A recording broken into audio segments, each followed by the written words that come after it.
그래서 찬성 측과 반대 측이 공통으로 인정하고 있는 내용으로 가장 적절한 것은, 이거는 내용 파악하기 문제고요. 이건 뭐 겁나 쉽습니다.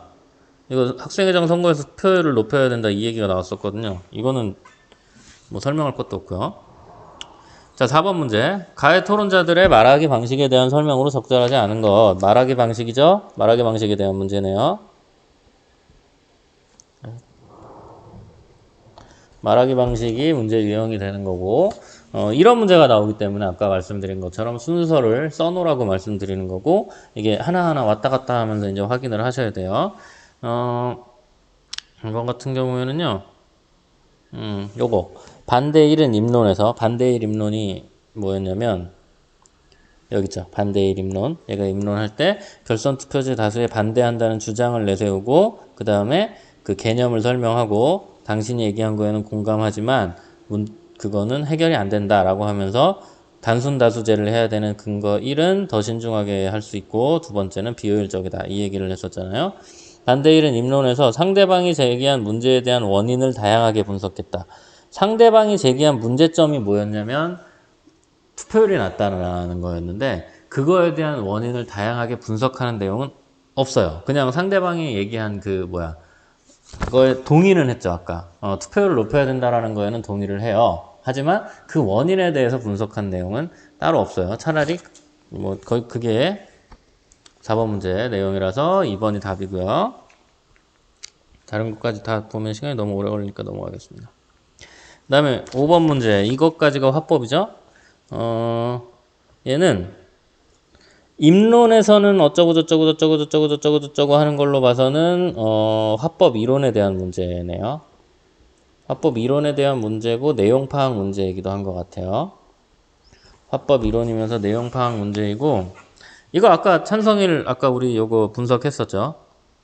이 부분을 보면 문제 상황 지금 어떤 문제인지 제시하고 자기의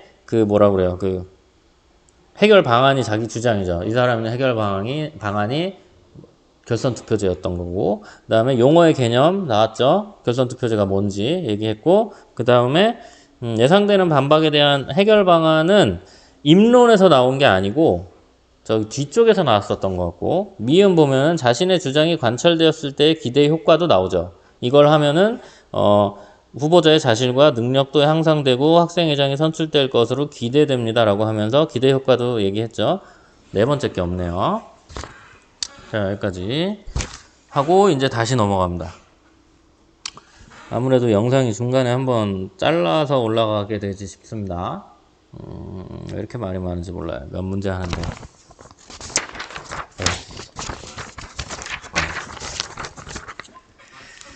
자, 나는 이제 여기 나온 바로는 뭐냐면, 이 토론에 그 청중으로 참여한 학생이 이 토론을 보고 이제 그거에 대한 글을 쓴 겁니다. 그건 별로 중요하지 않고요. 어쨌든 가랑 관련된 글이라는 게 중요한 거고, 읽어볼게요. 이런 줄글이 나오면은 분석하실 때는 뭘 하셔야 되냐면 이거 하셔야 된다라고 말씀드렸죠. 문단 분석, 문단 구분부터 해줍니다. 가나, 다라, 마, 바까지 있네요. 저렇게 많이 썼네. 자, 글은 짧게 써야 되는데. 이번 토론회는 대표성 높은 학생회장을 선출하기 위해 개최된 거래요. 처음부터 눈에 확 들어오네요. 잘못된 거죠, 이거. 그렇죠? 아까 자세히 읽어봤으니까 알 거 아니에요. 아까 그 토론회 그 주제는 결선 투표제를 도입해야 된다는 거였고, 그게 시작된 이유는 뭐였냐면 투표율을 높이기 위한 거였죠. 대표성 높은 학생회장을 선출하기 위한 것도 투표율을 높이는 거랑 비슷한 말이긴 하지만 좀 맥락이 다르죠. 이거는 잘못된 거고요. 그 다음에 토론에 대한 의견을 밝혀서 참여하겠대요. 자, 찬성 측은 입론에서 이건 이제 보니까 이제 뭐라고 그래야 돼? 이 토론 과정에 대한 비평을 하는 것 같은데, 찬성 측의 입론에 대해서 이제 얘기를 한답니다. 이렇게 주장을 했다. 그런데 그러니까 찬성 측은 입론에서 이렇게 주장을 했다라고 하면서 뭐라고 그랬냐면 그런데라는 말이 들어갔잖아요. 여기에. 그러면 엄청 중요하죠. 이 찬성 측의 입론에 대해서 어떻게 생각한다는 거냐면 반대한다는 뜻이죠. 이 사람은. 그런데 사회 시간에 배운 A 나라는 어쩌고 저쩌고 저쩌고 하는 건 이거는 자신의 경험을 바탕으로 비판을 하는 거죠, 지금. 찬성 측의 입론을. 여기까지 보면은 찬성 측에 대해서 비판했기 때문에 그런 반대 측에 찬성하는 거냐라고 생각할 수도 있는데 뒤쪽을 다시 보면 한편 여기까지 반대 측이 이제 나왔어요. 한편도 중요한 말이죠. 한편 반대 측은 하면서 뭐라고 했냐면 주장 하나라고 나왔죠. 주장 하나. 그런 데랑 똑같은 말이죠. 이 말은 뭐냐면 찬성 측에 대한 주장도 그런데라고 하면서 비판을 했고 반대 측의 주장도 하나라고 하면서 또 비판을 한다는 거죠. 양비론이에요, 지금 이 사람은. 찬성 반대를 모두 다 비판하고 있어요. 그럴 때 비판하는 근거가 뭐냐면 지금 주장과 근거의 관련성이 입증되지 않아서 설득력이 부족하다라고 했고 또한이라는 말이 들어간 걸로 봐서는 두 번째 근거가 또 있는 것 같죠. 그래서 찬성 측 양비론으로 찬성도 비판하고 반대도 비판하는데 찬성 측은 비판 근거가 한 개인 것 같고 반대 측은 비판 근거가 두 개인 것 같아요. 그러니까 이 글을 자세히 읽어보지 않아도 접속사나 이런 것만 봐도 대충은 이 구조가 이제 파악이 된다라는 얘기죠. 어쨌든 두 개 다 비판을 하고 있다라는 거고요.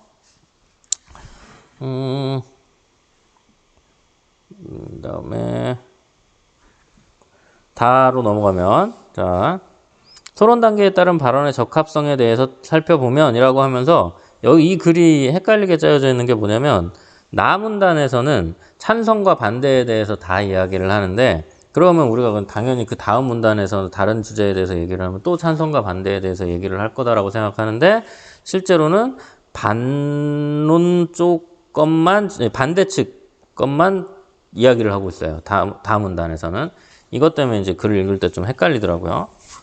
일관성 있게 써야 되는데 일부러 이러는 겁니다. 어렵게 만들려고요. 토론 단계에 따른 발언의 적합성에 대해서 살펴보면 입론 단계에서 반대 측은 뭐 이렇게 할 수 있다. 이 토론에서 반대 측은 상대 측이 주장하는 문제점을 지적하고 있다. 이거는 뭐 그냥 분석한 거고 이는 상대 측의 주장을 반박하며 자신의 주장을 강화하는 것이므로 이게 중요한 말이네요. 입론 단계에 적합하다. 괜찮다라는 거죠. 그런데 뒤에 바로 나오는 말이 뭐냐면 한편이에요. 한편. 그러면서 반론 단계에서 반대 측은 이렇게 하면서 자신의 주장을 입증하고 있지 않으므로 적합하지 않다라고 얘기를 했어요.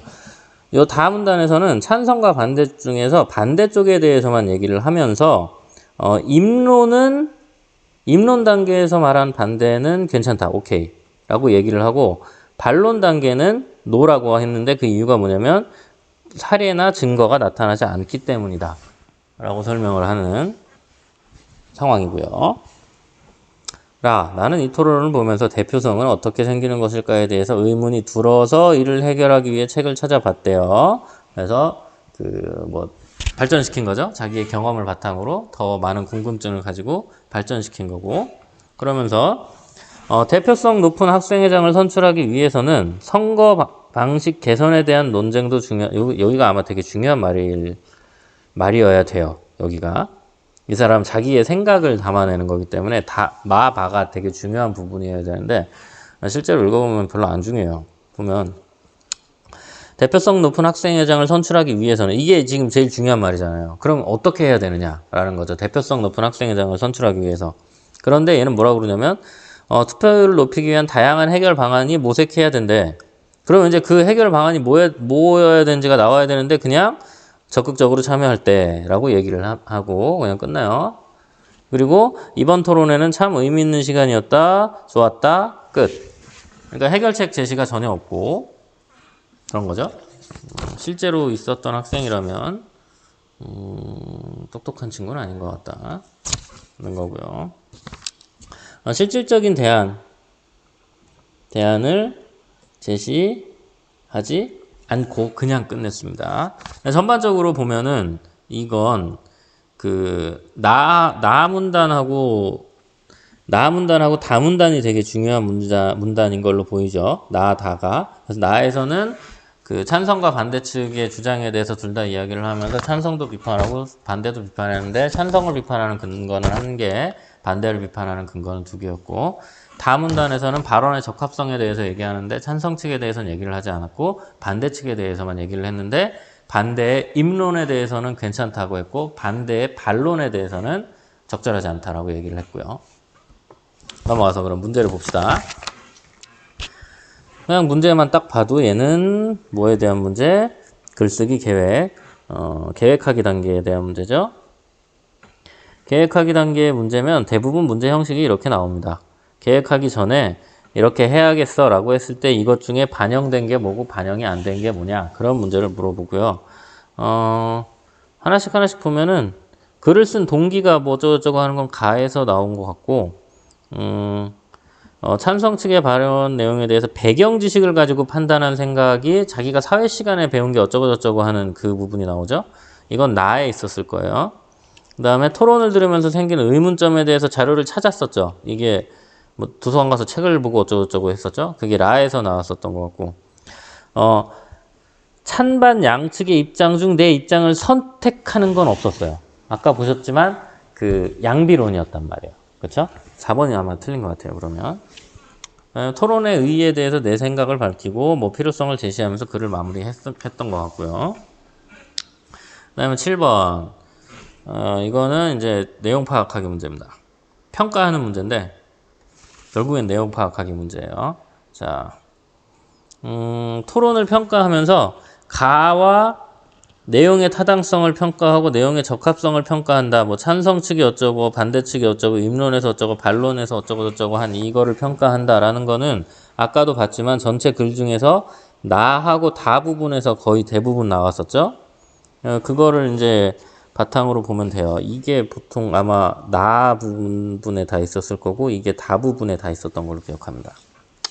자, 그럴 때 답이 적절하지 않은 거 보면은 요거 필자는 반대 측이 반론 단계에서 자신의 주장을 입증하는 근거를 들고 있다는 점을 적합하다고 평가하였다라고 했는데, 이게 아까 저기 상대 측과는 달리 사례나 증거를 들어 자신의 주장을 입증하지 못하고 있으므로 적합하지 않다라고 얘기했죠. 이게 어디에 있냐면 여기에 있어요. 아까 그 얘네들 얘기한 거 중에서 보면은 여기 반대쪽에서는 담합이 발생할 수 있다라고 얘기하고 그냥 끝났고요. 찬성 측에서는 문제를 얘기하면서 뭐라고 그러냐면 어떤 고등학교처럼 이런 경우가 있습니다라고 하면서 예시를 들었었거든요. 지금 그 부분에 대한 얘기예요. 반대 측이 반론 단계에서 근거를 들고 있다. 근거는 들지 않고 그냥 주장만 하고 있거든요. 그렇습니다. 자, 다음 8번부터 10번까지 보도록 하겠습니다. 8번부터 10번까지는 그냥 무조건 작문 문제입니다. 작문 문제고요. 교지 예시를 동아리 홍보글인지 뭔지 이런 거는 전혀 중요하지 않기 때문에 역시 얘네들은 보지 않으셔도 상관없습니다.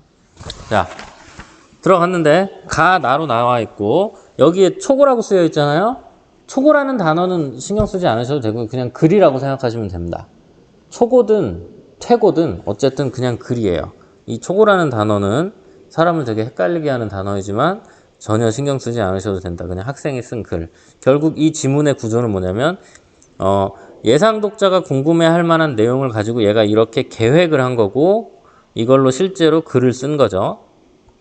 그럼 당연히 아까도 나왔었던 문제지만 무슨 문제가 나오겠어요? 이 계획이 글쓰기에 반영이 됐는지 안 됐는지를 물어보는 문제가 당연히 나오겠죠. 자, 일단 글부터 먼저 분석을 한번 해봅시다. 글부터. 이런 글들은 무조건 문단을 나누시라고 말씀드렸습니다. 가나, 다, 라, 마 라고 하고 여기 요거 있네요. 빈칸으로 들어가 있잖아요. 작문에서 빈칸 들어가 있으면은 글쓰기 문제입니다. 내용 생성하기 문제. 조건 주고 내용 생성하기. 바로 옆에 문제 있네요. 자, 읽어보면 그동안 봉사활동을 해온 우리는 다른 봉사동아리와 달리 특색 있고 재미있는 봉사활동을 하기 위해 퍼네이션과 같은 기부활동을 추가해서 운영하고 있습니다. 그렇답니다. 소개네요. 그냥 동아리 소개. 동아리 소개. 첫 번째 문단이 이렇게 짧으면 중요한 내용은 거의 없죠. 자, 나 문단. 퍼네이션이라는 게 이제 중요한 단어인 것처럼 딱 봐도 보이네요. 펀과 기부를 결합한 말로 뭐 이런 봉사활동입니다 라고 하면서 그 개념에 대해서 얘기를 했고, 바로 뒤이어서 예를 들어가지고 아이스버킷 뭐 이런 것들이 있다라고 이제 설명을 해주고 있고요. 그 다음에 별로 중요한 내용 없네요. 다로 넘어가겠습니다. 그런데 앞에까지 기부에 대해서 얘기를 했어. 근데 그런데라고 나왔어. 그럼 대충 뒤에 나오는 내용은 예상이 되죠. 사람들이 기부를 안 한다는 얘기를 하겠죠. 학생들이 기부를 안 한다는 얘기를 하는 것 같아요. 자, 학생들은 대개 경제활동을 하지 않으므로 기부를 관련이 없다라고 생각한다. 문제 상황은 지금 기부를 하지 않는 거가 문제인 거고, 그 이유가 뭐냐면 첫 번째, 학생들이 경제활동을 하지 않는다는 거고, 그리고 근거가 이거고요. 하지만 타인에게 도움을 성기를 내밀 때 가장 필요한 것은 나눔의 마음이고, 우리 동아리가 추구하는 가치도 나눔의 마음이고, 우리 동아리 선발 기준도 나눔의 마음이래요. 똑같은 단어가 3번이나 나오면 되게 중요하다는 얘기죠. 나눔의 마음. 그 다음에 우리 동아리는 자신들의 관심과 흥미에 맞는 퍼네이션에 자발적으로 참여할 수 있도록 열심히 노력하고 있대요. 학생들이 자신들의 관심과 흥미에 맞는 걸 하기 위해서 하고 있고, 예를 들어서 요즘에 뭐를 하고 있냐면 잔반 제로 게임 애플리케이션을 개발했대요. 봉사 동아리가 아니고 코딩 동아리인 것 같은데 이러면. 자, 여러분이 우리 동아리에 가입하면 관심과 흥미에 따라 다양한 퍼네이션을 함께 할 수 있대요. 우리 동아리에 들어와야 되는 이유가 뭐냐면 관심과 흥미, 그 다음에 뒤에 나오는 거 뭐냐면 진로 탐색. 그러니까 봉사하는 동아리인데, 전체적으로 내용을 보니까 봉사하는 동아리인데, 우리 동아리 들어오면 뭐가 좋냐? 각자의 진로나 그거에 맞춰서 봉사활동을 할 수 있다라는 말인 것 같아요. 지금 내용 보니까, 그렇죠? 자, 그러면 이제 봅시다. 바로 나왔네요. 아까 이 문제. 학생의 생각이 나에 반영된 것으로 적절하지 않은 것이 뭐냐라는 건데, 하나씩 보면은 카메라가 날라갔네요.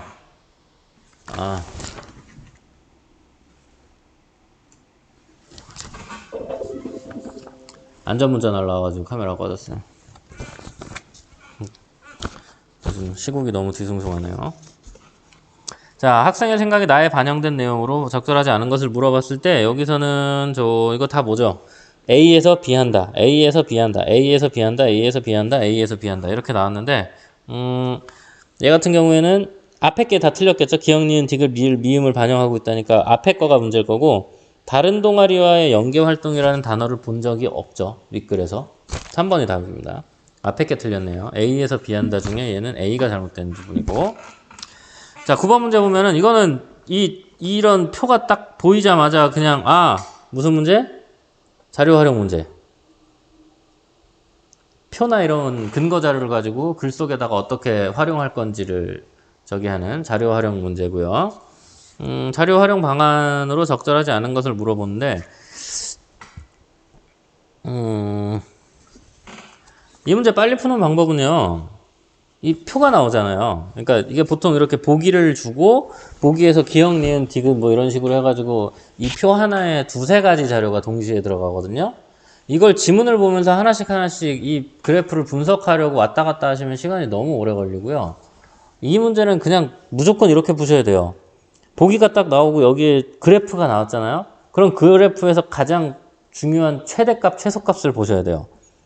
우리 학교가 기부를 하지 않는 이유에 대한 설문조사에서 관심이 없고 방법을 몰라서가 수치가 높잖아요. 3% 정도는 별로 중요한 차이가 아니에요. 38, 35%가 관심이 없고 방법을 몰라서잖아요. 이것만 체크를 해도요. 뒤에 경제적 여유가 없고 기타 어쩌고저쩌고는 중요한 말이 아니에요. 이건 문제로 나올 확률이 거의 없어요. 그래프가 나오면 무조건 최대값에다가 이제 관심을 가지시고 그것만 체크하고 넘어가시면 돼요. 우리 학교가 기부를 안 하는 이유는 관심이 없고 방법을 몰라서군. 그 다음에 갑자기 SNS가 왜 나오는지 모르겠는데, SNS를 주 4회 이상 하는 애들이 많대. 그러니까 이건 무슨 말이냐면 겁나 많이 한다. 라는 그런 소리잖아요. 넘어갈게요, 그러면. 거기까지만 보시면 돼요. 가장 큰 최대값을 가지고 있는 그 부분이 무슨 얘기를 하는 건지만 확인하고 넘어가시는 거예요.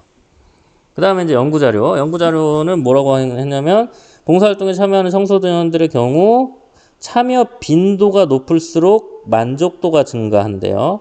그리고 자발적으로 참여할수록 진로 성숙도가 높아진대요. 왜 얘네가 연결되는지는 모르겠으나 어쨌든 글만 딱 읽어봤을 때는 참여 빈도가 만족도로 연결되고 자발성이 진로의식의 성숙도로 연결된다고 하죠. 이거를 거꾸로 뒤집어 놓으면 참여 빈도가 높아져서 진로의식의 성숙도가 높아진다. 이딴 식으로 문제를 당연히 만들겠죠. 그렇죠? 요것만 화살표 좀 해놓고, 그 다음에 디귿 신문기사에서는 퍼네이션이 SNS를 통해 확산되고 있다. 아, 이거 보니까 요 SNS 이용 빈도가 겁나 많다라는 이 그래프가 왜 나왔는지 이해가 되죠. 퍼네이션이 SNS를 통해서 하고 있다. 그러니까 우리도 할 수 있다. 뭐 이런 이야기를 하겠다는 것 같죠. 신문을 보면 하나씩 볼까요?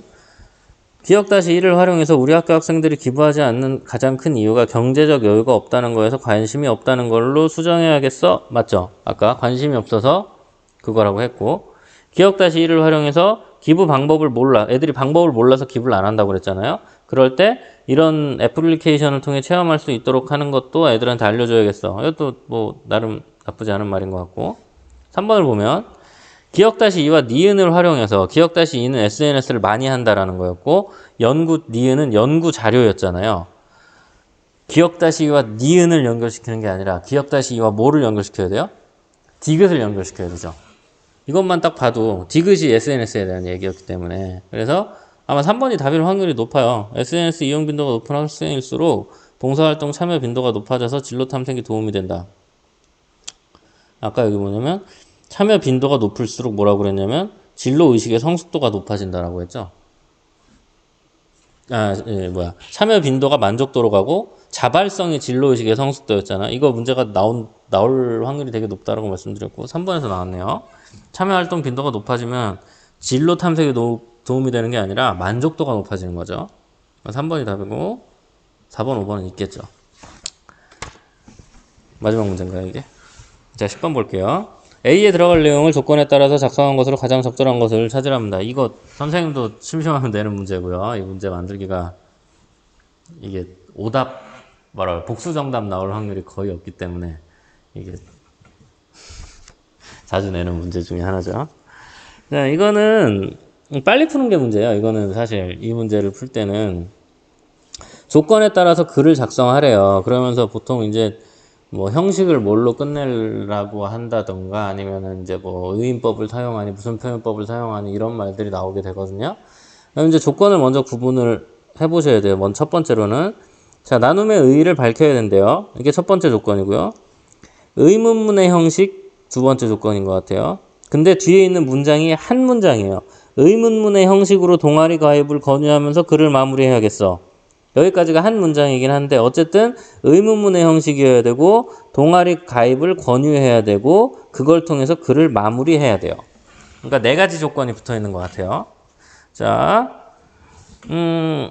조건이 몇 가지인지 딱 나왔을 때 일단 보기가 1번부터 5번까지 있으면 가장 문제를 빨리 풀기 위한 방법은 그러니까 제일 그렇게 하면 안 되는 게 뭐냐면 한 개씩 하는 거죠. 보면 한 개씩 보면서 나눔의 의의가 있나, 의문문의 형식인가 이것들을 하나씩 보는 게 제일 잘못된 접근이고요. 빨리 풀기 위해서는 이 조건 네 가지 중에서 가장 먼저 걸러낼 수 있는 것들을 잘라야죠. 보통 제일 걸러내기 쉬운 게 문장의 형식이에요. 문장의 형식은 맨 끝에 보면 있거든요. 두 번째로 쉬운 게 저거 표현법이고요. 여기서는 의문문의 형식으로 동아리 가입을 권유하래요. 그러면 의문문이 아닌 애들은 먼저 잘라. 누구냐면 얘는 바로 잘리네요. 그럼 3개만 남았어요. 그럼 이제 나머지 3개만 보면 되는 거죠. 시간이 좀 줄겠지. 그럼 이제 여기서 보면 의문문의 형식으로 하는 걸 보고 그 다음에 나눔의 의의를 밝혀야 되는데 의문문의 형식으로 동아리 가입을 권유하면서 글을 마무리해야겠어는 좀 이렇게 길기 때문에 네 번째 조건은 솔직히 좀 찾기가 좀 짜증나는 거고 나눔의 의의를 밝히는 게 그 다음으로 이제 하기가 좀 쉬울 것 같은데 3, 4, 5번에서 보면은 나눔의 의의가 없죠. 나눔이란 단어 자체가 없어요. 나눔은 어쩌고저쩌고 하는 거예요. 있네요. 나눔의 의의가 여기도 없네요. 그러면 바로 4번이네요. 다른 건 볼 필요도 없네요. 나눔의 의의가 나와 있는 게 4번밖에 없네요. 그렇죠? 나눔은 뭐뭐 하는 것입니다. 나눔의 의의가 이거니까. 끝났네요. 그 다음에 동아리 가입을 권유한다. 우리 동아리에서 나눔을 신청하는 경험을 해보는 게 어떻겠어요? 라고 하는 게 4번이고, 여기 보면은 5번이 아닌 이유는 보니까 이게 나눔의 의의인지 아닌지는 좀 약간의 논란의 여지가 있지만, 동아리 가입을 권유하는 게 분명히 없기 때문에 5번은 아니고, 3번 같은 경우에는 동아리 가입을 권유는 확실하게 하고 있는데 나눔의 의의는 확실하게 없죠. 그러니까 4번이 답이 되는 거네요. 자, 오늘은 여기까지 해서 마무리 짓고요. 다음 시간에는 원래는 기출문제 풀이를 하나 더 하려고 그랬는데 해보니까 선생님이 풀이를 해드리는 건 별로 사실 의미가 없는 것 같죠? 여러분들이 직접 해보시는 게 중요한 것 같아요. 이런 형식으로 하시면 된다라는 겁니다. 빨리 푸는 연습을 하시고 그 다음에 꼼꼼하게 분석하는 연습을 하시고 요걸 가지고 화법과 작문에 해당되는 부분만 그 기출문제집 사서 분석하면은 그렇게 오래 안 걸릴 것 같은데요? 집에서 그것 좀 열심히 하시면 다 잘 보면 안 되는데 어쨌든 그렇게 해가지고 좀 공부를 좀 열심히 해서 하셔서 노력하신 만큼 점수를 받아가셨으면 좋겠습니다. 자, 오늘은 여기까지 하고 다음 시간에는 교생 선생님 데리고 올게요. 끝!